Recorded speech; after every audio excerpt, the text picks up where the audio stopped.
Bonsoir à tous. Je vais dédier cette émission Repère à un héros longtemps anonyme de la guerre contre l'Allemagne nazie et de la résistance, Daniel Cordier. Mort à 100 ans, 5 fois 20 ans. Son destin exceptionnel et réussi est un exemple qui doit parler aux jeunes de leur avenir. Ce soir, Daniel Cordier sera avec nous. Valérie Pécresse, bienvenue.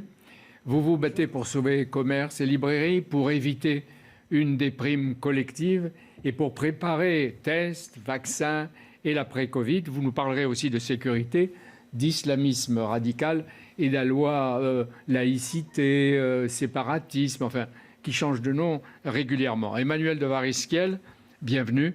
Bonsoir. Pourquoi un grand historien s'intéresse-t-il aux séries diffusées sur les plateformes et sur Canal+? The Crown, Fauda, West Wing, Casa de Papel, Baron Noir, Bureau des légendes, et j'en oublie, racontent nos rapports avec le pouvoir, qui est une fascination mêlée de rejet. Demain, est-ce que ces séries seront les archives de notre temps? En tout cas, c'est passionnant, vous nous le direz. Et puis vous parlerez aussi de l'exposition qui aura lieu ou qui n'aura pas lieu sur Napoléon à la Villette en 2021. Alléluia. Bienvenue et bonsoir. Alléluia, les commerces pourront ouvrir d'ici au 1er décembre, probablement lors du week-end prochain, le 28. C'est un secret de polichinelle, mais c'est important. Oui, j'ai demandé que les commerces, en tout cas en Île-de-France, puissent réouvrir dès le vendredi 27 novembre. Pourquoi le 27 et pas le 28 ? Parce que l'idée, c'est de vraiment desserrer ce week-end du 28, qui, si c'est le week-end de l'ouverture, sera un week-end assez chargé. Donc moi, je pense qu'il faut faire une ouverture la plus progressive possible, mais dès le week-end prochain. Pourquoi singulièrement en Île-de-France, me direz-vous? D'abord parce que l'épidémie y a reculé, et puis aussi parce que les commerces franciliens ont subi 5 chocs. 5 chocs. Ils ont subi d'abord la crise des Gilets jaunes, comme vous le savez, Paris n'a pas été épargné, même pendant des semaines. La crise des Gilets jaunes. Ils ont eu ensuite les grèves SNCF et RATP de plein fouet pour les retraites. Ensuite, le premier confinement Covid. Ensuite, nous sommes la seule région à avoir eu une saison touristique catastrophique parce que les touristes étrangers n'étaient pas là. Les Français sont partis en vacances. Le deuxième confinement a mal commencé pour Paris et l'Île-de-France. Entre autres, il y avait d'autres régions. Mais en 2 mois, vous avez été formidable puisque vous êtes devenu une zone verte. Mais on peut dire que Noël est sauvé. Il faut sauver Noël pour ces commerçants. Il faut entendre leur détresse et leur désespoir. Et aujourd'hui, la crise sociale et la crise économique est en train, j'allais dire, d'envahir le champ de pensée et de vision de tous les habitants. Donc il faut rouvrir ces commerces. Il ne faut pas seulement les rouvrir. Il faut aussi leur donner, pour ceux qui le souhaitent, plus d'amplitude d'ouverture. Il faut permettre aussi d'ouvrir le dimanche. Quand là encore, s'ils le souhaitent. Plus d'amplitude, c'est-à-dire qu'ils restent ouverts, qu'il y ait couvre-feu ou pas, jusqu'à 22 Non, jusqu'à l'heure, s'il y a encore un couvre-feu, jusqu'à l'heure du couvre-feu, bien évidemment. Mais ils vont avoir un protocole spécifique à respecter pour pouvoir réouvrir. Ce protocole, il va être contraignant, il va les contraindre à avoir moins de clients dans le magasin. C'est pour ça que je crois qu'il faut qu'on leur donne le plus de souplesse possible. Il faut les aider à se relever. Absolument. Ils sont vraiment dans la souffrance. Est-ce que vous demandez qu'ils soient ouverts, les commerces, après les fêtes de Noël et du jour de l'an, c'est-à-dire en janvier, qu'on n'aille pas, comme on dit, un stop and go, on ouvre, on ferme, etc. Est-ce que vous demandez cela? Absolument. Je crois qu'il faut arrêter le stop and go. Le stop and go est en train de tuer la confiance dans l'économie. Ça empêche tous nos entrepreneurs de faire des projets à moyen terme. Le stop and go, ça doit s'arrêter. Et on doit avoir un déconfinement qui soit beaucoup plus maîtrisé que le premier pour éviter ces stop and go. Quand un élu ne veut pas faire de démagogie, est-ce qu'il rappelle tout de même aux commerçants, etc., qui sont aussi des clients potentiels dans des élections à venir ou des élections, est-ce qu'on leur rappelle que le virus, c'est la vie et c'est la mort et qu'on ne joue pas avec? Mais je crois qu'ils l'ont très bien compris. D'ailleurs, ils ont obéi, ils ont respecté les règles. Je crois que les commerçants ont compris que l'objectif premier, c'était de sauver des vies. Mais je crois qu'en ce moment, où, dans certaines régions, peut-être pas dans toutes, mais dans certaines régions, le virus reflue considérablement, je crois qu'on peut réouvrir les commerces non essentiels, les petits commerces, avec un protocole sécurisé, mais pour les sauver économiquement et socialement. Vous savez, la détresse psychosociale que connaît le pays est très très forte. Est-ce que ce n'est pas d'ailleurs la solution urgente pour éviter que l'exaspération et la colère se transforment en une rébellion ou une explosion sociale? Je crois que si on veut garder notre cohésion sociale et puis surtout si on veut rebondir très vite après ce confinement, il ne faut pas tuer nos petits commerces, il ne faut pas tuer notre tissu productif. Mais en même temps, il faut respecter les règles parce que c'est en même temps capital. D'ailleurs, je me demande s'il faut encore parler à partir de mardi de déconfinement ou de desserrement. Parce que le déconfinement, on peut l'interpréter comme un relâchement possible, et ça, c'est pas bien. Et alors, il y a le Black Friday. Le Black Friday aura lieu le 4 décembre, puisque Amazon l'a accepté. Et puis, on entend click and collect, streaming, stop and go, quoi d'autre, Black Friday. Est-ce qu'on est obligé de parler anglais, d'abord, au passage? Et Black Friday, en plus, c'est un vendredi noir. Noir. Et pour Amazon, est-ce que ça ne va pas être plutôt un Gold Friday, un vendredi qui rapporte de l'or? C'est pour ça qu'il faut absolument réouvrir. Et puis, je crois que les Français vont être très soucieux dans cette période de sauver leur commerce de proximité. Vous savez, nous, en Ile-de-France, on a fait une plateforme qui s'appelle mescommerces.ile-de-france.fr et on a énormément de consultations. Les Français veulent acheter local. Les Français veulent acheter français. Ils ont compris que la survie de nos emplois, la survie de leurs voisins, la survie de nos entrepreneurs est à ce prix. Et c'est pour ça que je crois que cette réouverture et le décalage du Black Friday, qui est une très bonne chose, que je salue, le décalage d'une semaine du Black Friday vont permettre aux Français de retourner acheter. 6 milliards de chiffre d'affaires, il ne faut pas l'oublier. Mais je voudrais revenir sur ce que vous avez dit sur les régions. C'est donc pas, vous ne demandez pas un desserrement ou un déclassement national, mais régional, en fonction de l'état sanitaire. Ça veut dire que des régions comme la région de Laurent Wauquiez, les commerçants resteront fermés. Non, ce que j'ai demandé, c'est que dans le déconfinement, il puisse y avoir des adaptations locales. Vous savez, au printemps, l'Île-de-France a été, avec le Grand Est et les Hauts-de-France, l'une des régions les plus touchées. Et à l'époque, nous avions eu des restrictions supplémentaires. Moi-même, j'avais demandé une attestation employeur pour aller dans les transports en commun, pour éviter qu'il y ait de la cohue et de l'engorgement et pour protéger des vies. Mais aujourd'hui, c'est l'inverse. Aujourd'hui, l'Île-de-France est la plus touchée économiquement. Nous avons supprimé 700 salons internationaux qui devaient se tenir. Nous avons eu 30 millions de touristes en moins. Aujourd'hui, il faut que les Franciliens vivent, il faut qu'ils retrouvent un chiffre d'affaires. Et donc, je crois que ces règles doivent être adaptées à la situation sanitaire et économique. Mais je vous donnerai un autre exemple, Jean-Pierre Elkabbach. Un autre exemple. Vous savez, il y a une règle nationale, c'est la règle du 1 km. Vous n'avez pas le droit de vous promener à plus d'1 kilomètre de chez vous. Est-ce que cette règle, elle est totalement adaptée dans les grandes villes ? Donc vous voulez qu'elle change aussi ? Qu'elle évolue. Attendez. Est-ce qu'elle est adaptée dans les grandes villes ? Est-ce que c'est pas très injuste pour des personnes qui habitent, mettons, dans une ville très bétonnée, pour qui le premier espace vert est à plus d'1 kilomètre ? Est-ce que c'est pas injuste cette règle du 1 kilomètre ? Est-ce qu'elle ne mériterait pas des adaptations départementales ? Là aussi, une adaptation. Je demande qu'on puisse tenir compte de toutes les singularités locales et qu'on régionalise les règles. Il faut rappeler que l'Île-de-France, votre Île-de-France, c'est combien ? 11 millions d'habitants ? 12. 12. Bon, vous voyez, c'est donc important. Et puis d'autre part, il ne faut pas, quand on parle des Français, en faire ou n'en faire que des consommateurs.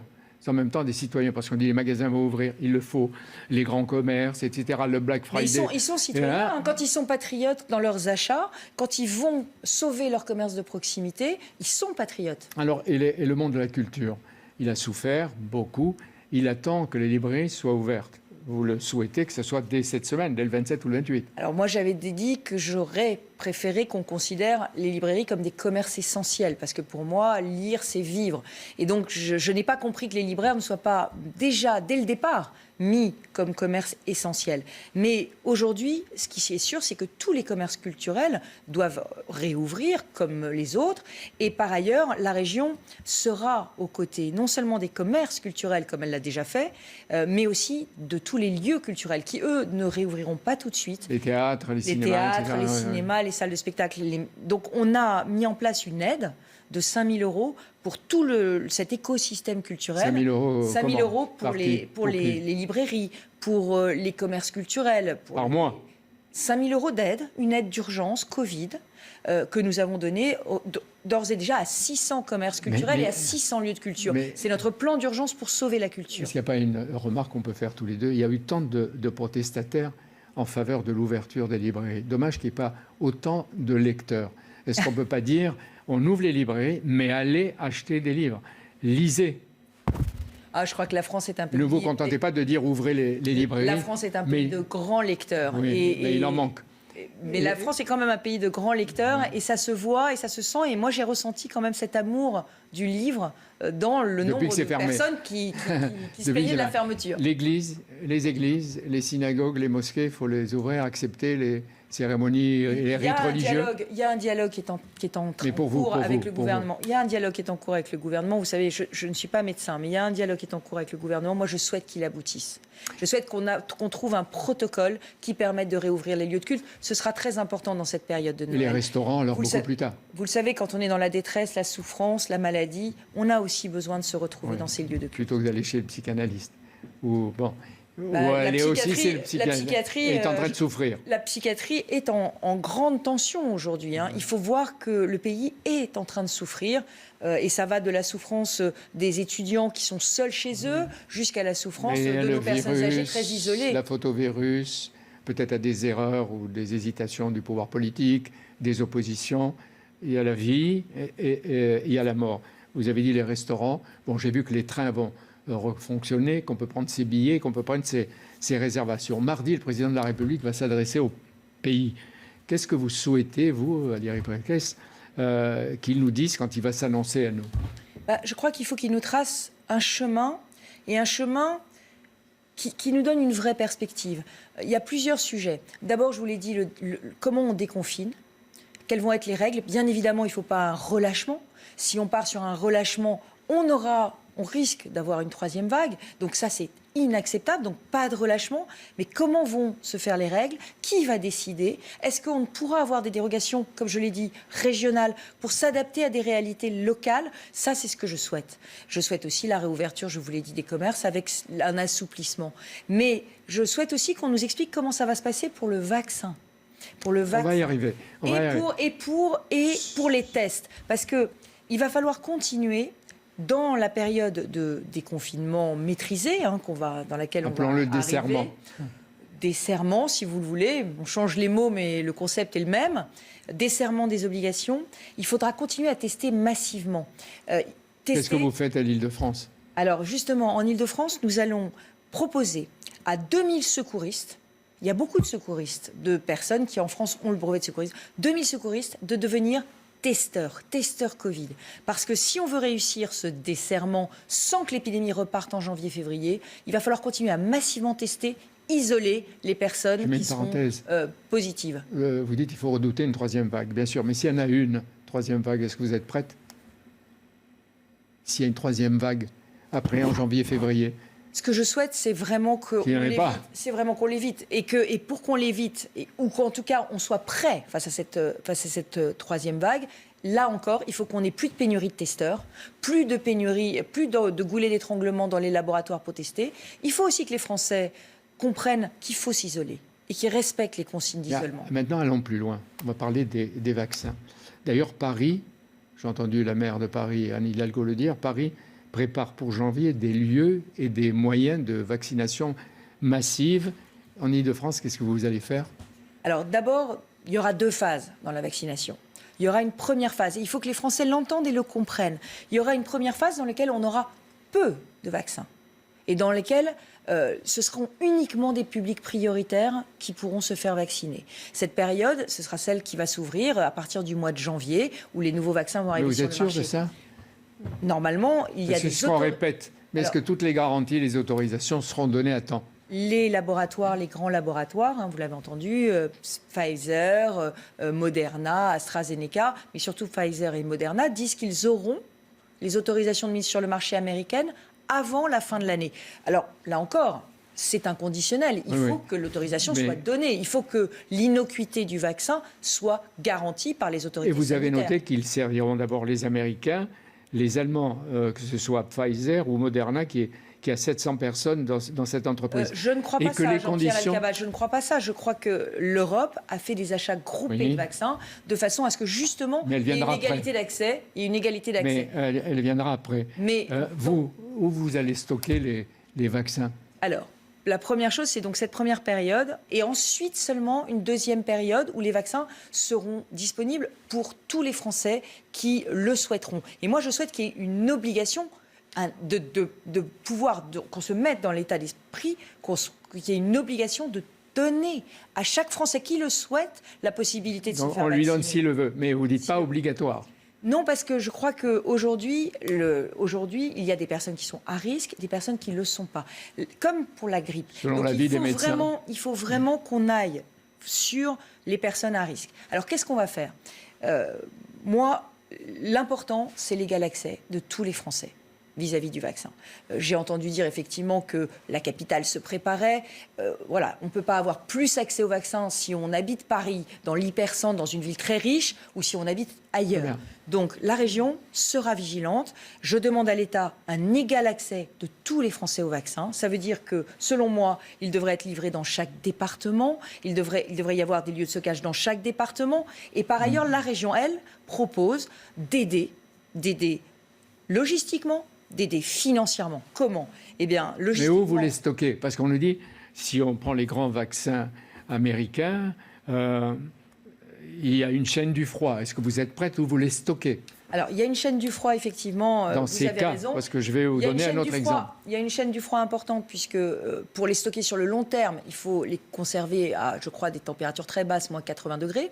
Mais ils sont, pendant 15 jours ou 3 semaines, ils peuvent être transportés dans des containers réfrigérés. Donc en fait, ce qu'il faut, c'est les stocker, mais ça c'est l'affaire du gouvernement, les stocker dans des chambres très froides. Et ensuite, c'est la logistique de distribution qui est importante. Et cette logistique, on doit être très efficace. Et c'est pour ça que je propose de mettre à disposition tous les sites régionaux à disposition de l'État, notamment les instituts de formation en soins infirmiers, c'est les instituts dans lesquels la région forme les infirmières. Il y a des infirmières dedans, on pourrait tout à fait les utiliser pour pratiquer des vaccins.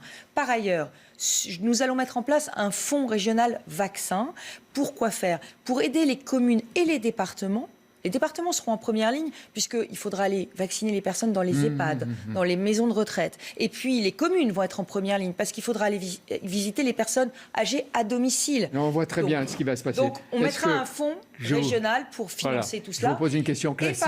Et par ailleurs, peut-être des bus pour desservir les déserts médicaux. Parce que vous savez, nous avons tous dans nos régions... Les déserts médicaux de l'Île-de-France. En Île-de-France, ce sera les déserts médicaux de l'Île-de-France. Mais vous savez que dans nos régions, nous avons des territoires ruraux, nous avons des quartiers populaires dans lesquels il y a moins de médecins. À terme, Jean-Pierre Elkabbach, c'est très important de le dire, quand il y aura suffisamment de vaccins et qu'on ne sera pas dans cette campagne ciblée, ce seront les médecins qui devront faire les vaccins chez eux, dans leur cabinet. Il ne faut pas refaire les erreurs qu'on avait fait avec H1N1. Ces vaccins ou ce vaccin doivent être remboursés par la Sécurité sociale? Bien sûr, ils doivent être remboursés par la Sécurité sociale et dès qu'on en aura suffisamment, ils doivent être faits dans les cabinets médicaux. On doit pouvoir aller se rendre chez son médecin pour faire son vaccin. Question classique, j'ose dire bébête, est-ce que vous ferez vacciner vous-même? À moi, quand je serai sur la liste, c'est-à-dire quand mon tour viendra, alors, je me ferai vacciner. Pourquoi? Parce que je crois qu'il y a aussi une confiance à bâtir dans ce vaccin.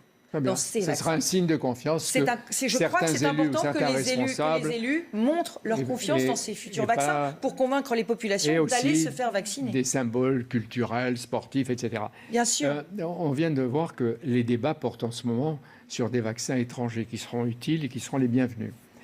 Mais est-ce que vous comprenez, vous, que personne n'évoque en France le vaccin d'une entreprise française de réputation mondiale qui est Sanofi? Je recevais ici le président Olivier Bogillot la semaine dernière. Et c'est un vaccin qui peut ne pas avoir besoin du froid, qui ne sera pas sous-traité, qui aura peut-être une immunité, une protection plus longue, qui sera produit par 3 des 18 sites de Sanofi, dont un est chez vous, Absolument, à et un autre dans à le Vitry, et que les Français seraient les premiers servis. Pourquoi cette fascination de l'Amérique, même si, en l'occurrence, elle donne l'impression d'être en avance? Je crois juste, effectivement, elle est en avance. De quelques semaines. Elle est en avance de quelques mois. Mais qu'elle ne fasse pas prendre de risques. Quelques mois, puisque moi aussi j'ai vu Monsieur Bogillot, et nous en avons parlé, parce qu'il a des très beaux projets aussi de développement industriel de Sanofi en Île-de-France, que la région veut appuyer. Et il m'a dit qu'il ne serait sans doute pas prêt avant avril-mai. Donc c'est normal que l'État achète les premiers vaccins disponibles sur le marché, et c'est normal aussi que Sanofi soit puissamment soutenu par l'État français, parce que c'est un investissement de souveraineté d'investir dans Sanofi. Il en a annoncé 1 milliard pour l'année prochaine. Combien coûte en 2020 le Covid et le virus à l'Île-de-France? Je ne peux pas vous donner encore ce chiffre, parce que tout va dépendre de ce que va dire le président de la République mardi. Est-ce que les commerces vont rouvrir ? Est-ce que je pense que les restaurants ne réouvriront pas. Je pense que les bars, les cafés, les lieux culturels ne réouvriront pas. Mais c'est combien ? Donc l'addition, je ne peux pas la donner en milliards, mais je peux la donner en emplois. Aujourd'hui, nous pensons que nous atteindrons à la fin de la crise Covid, c'est-à-dire vers l'hiver, peut-être 1 million de chômeurs, c'est-à-dire peut-être 350 000 chômeurs de plus. Donc il va falloir rebondir très puissamment. Et je crois que c'est plus en être humain qu'il faut compter. J'ai lu, Valérie Pécresse, que vous lancez, vous, région, un plan de relance d'1,3 milliard. C'est 1/100 du plan de relance de l'État, mais c'est déjà beaucoup. 1,4 milliard 500 millions. Alors ça, c'était le plan que nous avons lancé en mai. Il est dépensé en décembre. 90% de ce Donc vous allez l'augmenter. Sera dépensé. Bien sûr, nous allons refaire un. Ah, mais ça, c'est un scoop que je ne vous donnerai pas ce soir. Nous sommes en train de travailler, notamment d'ailleurs avec l'État. Donc vous ne le savez pas vous-même. Un ordre de grandeur. Ce sera en milliards. Ce sera à nouveau en milliards. En milliards avec un S ou en milliards sans S? En milliards avec un S. Mais ce sera un plan que nous allons co-construire avec l'État, parce que nous devons nous mettre d'accord avec l'État pour savoir dans quelles entreprises nous investissons ensemble, dans quelles infrastructures et investissements publics nous investissons ensemble. Nous allons devoir signer ce qu'on appelle le contrat de plan État-région. Très bien. Voilà. Vous savez la question qui vient. Qui va payer ça? Il y aura des taxes nouvelles, des impôts nouveaux? Alors, la région Île-de-France est très bien gérée. Vous savez que j'ai fait 400 millions d'euros d'économies par an sur le budget de la région. Et donc, à ce stade, au moment où je vous parle, non seulement nous n'augmenterons pas les impôts, mais nous allons les baisser. Nous allons les baisser en 2021.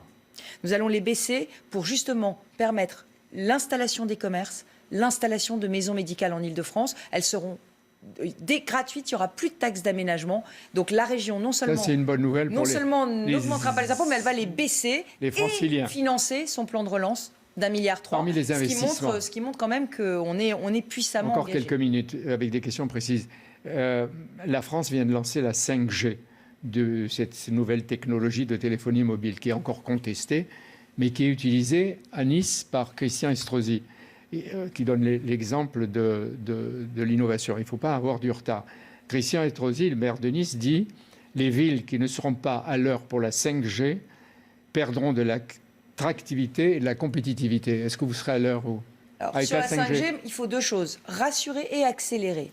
Rassurer parce qu'il faut que nos autorités sanitaires disent que ça n'est pas dangereux, et accélérer parce que je rejoins tout à fait Christian, il faut qu'on déploie la 5G très rapidement. En Île-de-France, nous allons soutenir dans le plan de relance un réseau quantique qui sera fait de recherche, qui sera fait sur le plateau de Saclay. Donc on va déployer aussi la 5G en Île-de-France. Encore une question, les Jeux Olympiques de 24, et vous avez un rôle éminent parmi les comités, etc., de responsables.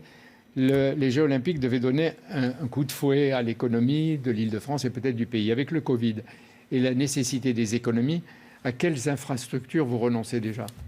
On va faire des Jeux beaucoup plus sobres. On va faire des jeux beaucoup plus sobres et avec une jauge un peu réduite. Mais en revanche, les jeux permettent aussi de doper l'économie parce que ça va faire revenir enfin les touristes. Il faut se dire que la Coupe du Monde de rugby 2023 et les Jeux 2024, ce sera le moment où le transport aérien redémarrera. Et pour l'Île-de-France, c'est très important. Vous savez, nous sommes l'une des premières régions touristiques d'Europe, la première région touristique d'Europe et la première région aéronautique aussi d'Europe. Donc c'est très important ces Jeux, cette Coupe du Monde de rugby. C'est le moment où on réamènera les touristes chez nous. Très vite, avant d'écouter l'historien, on fera une pause avec l'historien et puis Daniel Cordier.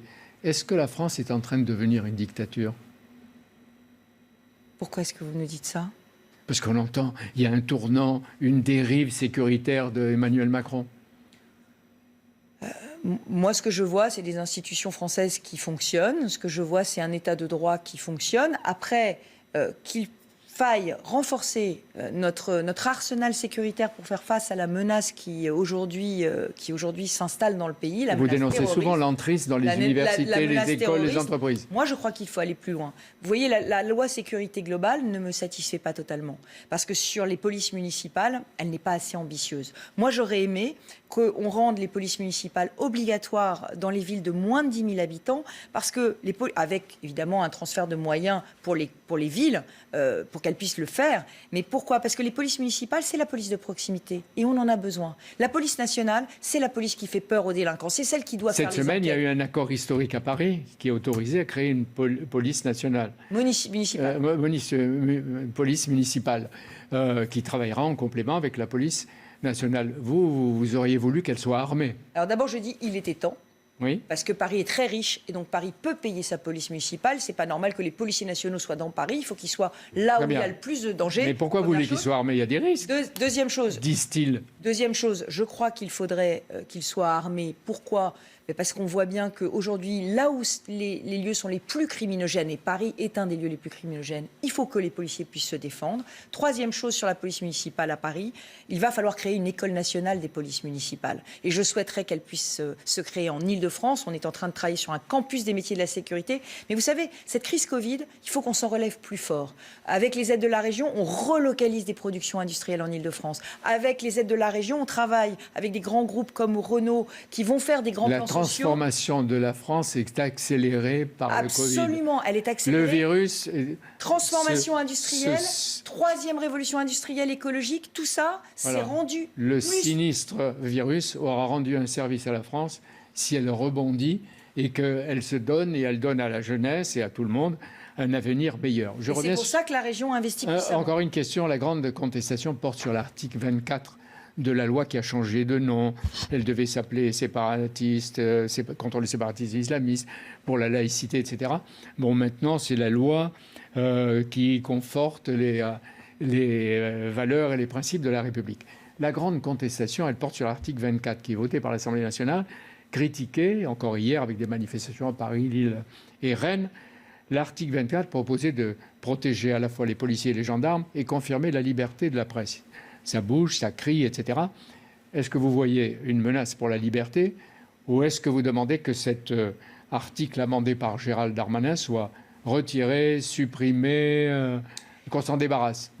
Je crois qu'il faut absolument laisser à la presse toute la liberté de suivre les manifestations. Je crois qu'il y avait d'ailleurs un article qui demandait qu'on accrédite les journalistes pour qu'ils puissent aller dans les manifestations. Tout ça, c'est pas possible. La presse doit faire son travail et elle doit pouvoir dénoncer s'il y a un acte, une dérive, une faute professionnelle d'un policier, elle doit pouvoir le dénoncer. En revanche, je crois aussi qu'il faut qu'on protège nos policiers davantage parce qu'ils sont soumis aujourd'hui à la haine, ils sont soumis à la violence et parfois à la mort comme à Magnanville. Oui, c'est-à-dire qu'on pratique le en même temps.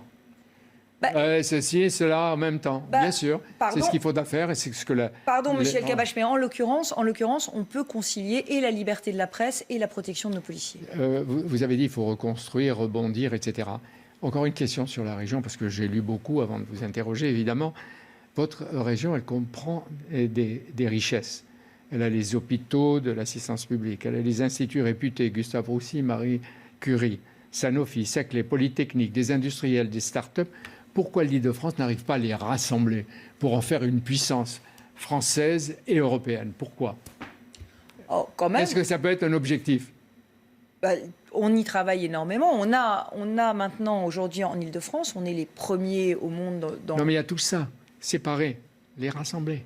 Je ne suis pas sûre qu'il faille rassembler pour rassembler. Vous savez, l'assistance publique hôpitaux de Paris, c'est déjà une puissance énorme. Ça rassemble déjà pratiquement... Enfin, je ne sais pas quelle est la puissance de l'assistance publique par rapport au reste de la France, mais l'assistance publique de Paris, c'est déjà un monde dans le domaine scientifique. Ce que je crois plus, c'est qu'il faut qu'on relocalise des productions industrielles. Vous l'avez dit. On a trop délocalisé. À partir de ces labos de recherche qui sont très, très puissants de l'assistance publique, de ces hôpitaux dans lesquels on teste cliniquement, il nous faut maintenant produire en Ile-de-France. Vous avez parlé des vaccins, mais c'est un bon exemple. On va recevoir tout à l'heure Emmanuel Varesquiel. On marque une pause.